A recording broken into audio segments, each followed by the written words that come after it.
Bueno, muy buenos días. Continuamos con asistencia geriátrica. Aquí vamos a hablar ya de la parte educativa, ¿sí? ¿Qué es lo que debemos informarle a nuestro adulto mayor para que cree unos hábitos que puedan favorecer su salud?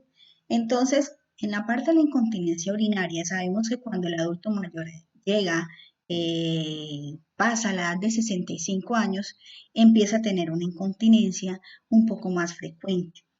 Vamos a realizar o a enseñarles a hacer unas actividades pues, para reducir esa incontinencia.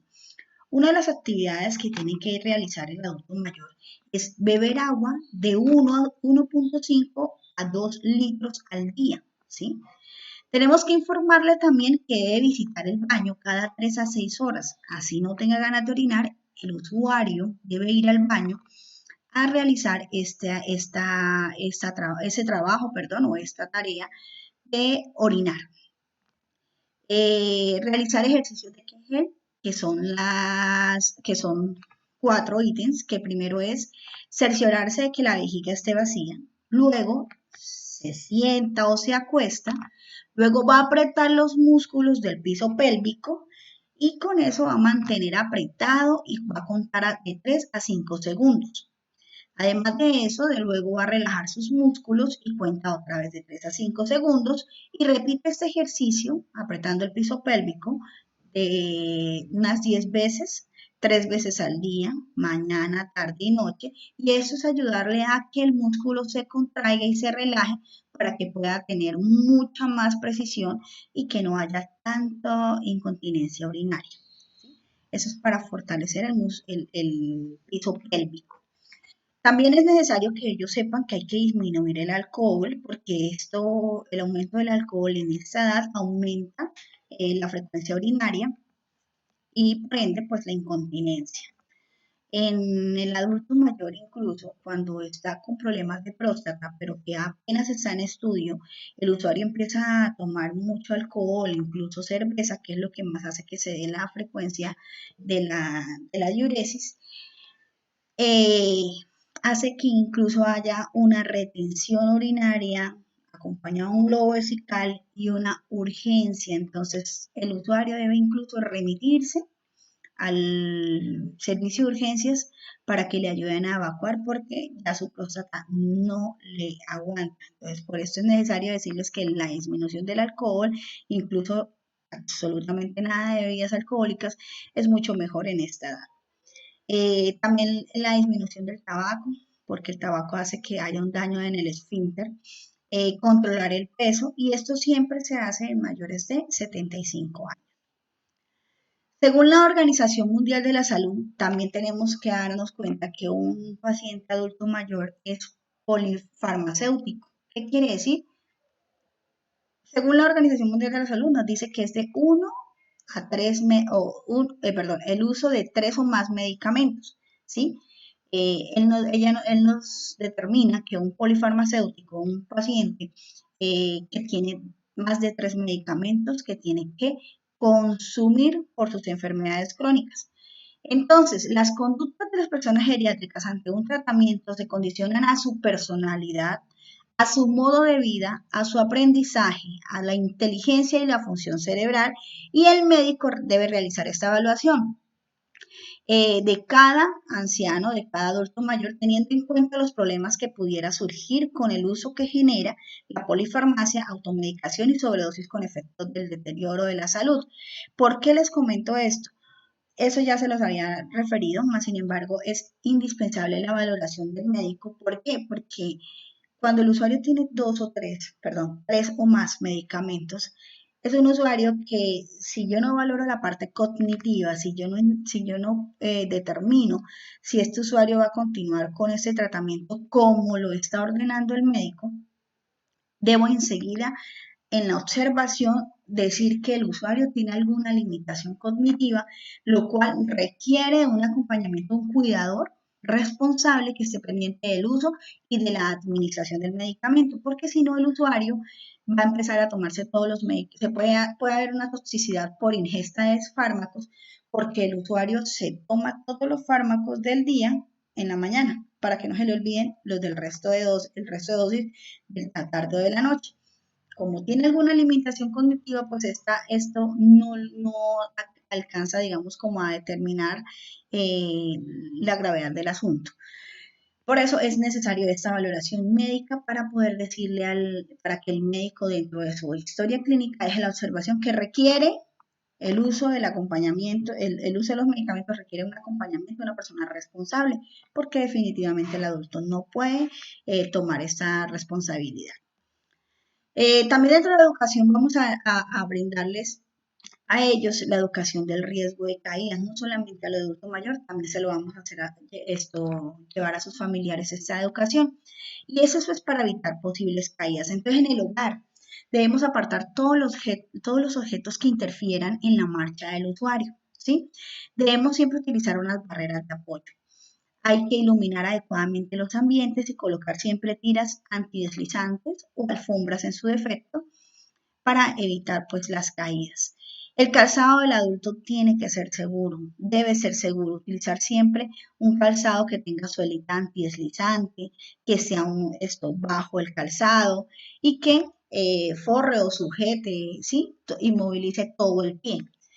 Los pasos deben ser seguros, no levantarse rápidamente de la cama, primero debe sentarse en el borde, esperar un reposo y luego de eso ahí sí ponerse de pie. Si es necesario, pues utilizar elementos como bastones o caminadores, sí, estos son necesarios para el adulto mayor porque ya la parte de la marcha ya empieza a limitarse. Vamos a hablar entonces de la presión arterial. El adulto mayor tiene que empezar a tener un seguimiento, ¿sí? Un control de su tensión arterial. Si bien es cierto, si ellos ya están en un control de riesgo, eh, en sus IPS o en las EPS, debemos pensar que este usuario pues ya tiene un control, pero esos controles se realizan, depende de la clasificación que le den al usuario. Entonces, si se hace cada mes, cada 3 meses, esta valoración por control de riesgo, debo decirle que él, a pesar de esto, debe tomarse la presión arterial en la casa, ¿sí? Entonces, así como cuando nace un niño, una mamá debe, dentro del mercado familiar, debe tener un termómetro, ¿sí? Pues lo mismo pasa con el adulto mayor. Es necesario que tengan un tensiómetro a la mano y que su cuidador sepa tomarlo. Como esto no se da, porque pues obviamente nosotros entendemos que también ahí tenemos usuarios, los tenemos que trabajar de todos los estratos sociales. Eso de pronto no se da en todos los estratos. Entonces, ¿qué se hace? Pues acérquese a un centro de salud más cercano o a una droguería para que le tomen la presión arterial, así sea una vez al día. Debemos saber que según la OMS nos hace una clasificación de la tensión arterial de la siguiente manera. Una presión arterial óptima. ¿Qué quiere decir óptima? Es la presión que yo, Mónica Córdoba, el individuo siempre maneja, pero que se encuentra dentro de los rangos normales.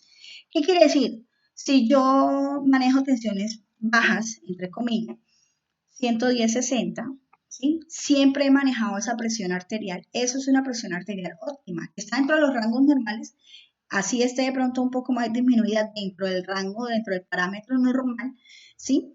Pero es mi presión arterial, es la presión que yo siempre voy a manejar, ¿sí?